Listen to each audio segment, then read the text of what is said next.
Le désert est la terre de la soif, qu'ils se réjouissent. Le pays aride, qu'ils exultent.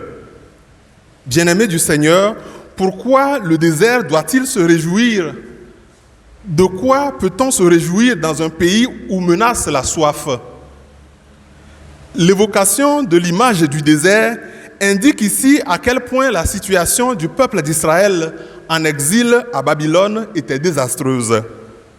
Le peuple souffre terriblement. L'image du désert suggère que le peuple fait l'expérience de ses limites.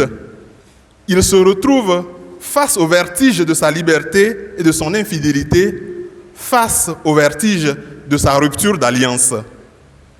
Isaïe les appelle à mettre leur foi en Dieu, à toujours espérer en Dieu. Fortifiez les mains défaillantes, affermissez les genoux qui fléchissent.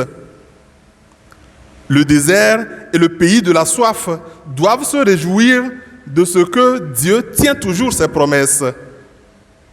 Ils se réjouissent de la joie d'être sauvés. Le désert et le pays de la soif doivent surtout se réjouir parce que c'est Dieu lui-même qui vient délivrer son peuple.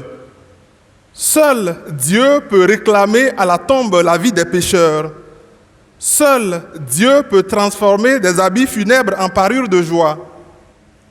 Le prophète Isaïe en parle en termes de vengeance de Dieu.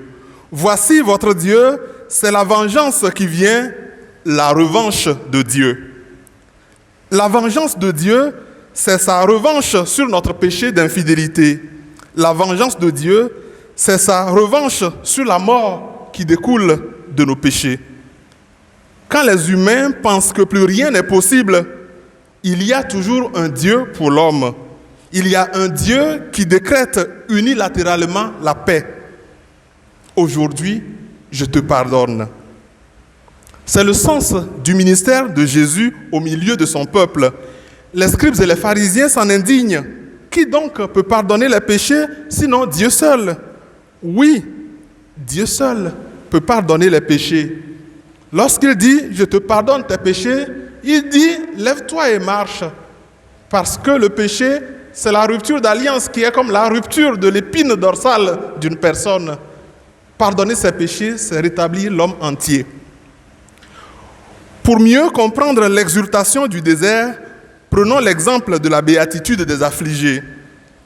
Heureux ceux qui pleurent, ils seront consolés.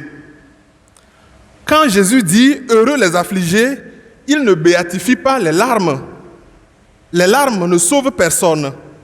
Ce sont plutôt les larmes versées par regret de ses péchés qui sauvent. C'est l'affliction à cause du Christ qui rend heureux. De même, ce n'est pas le désert, ce n'est pas le pays de la soif qui sauve, mais la repentance et l'amour de Dieu qu'il provoque.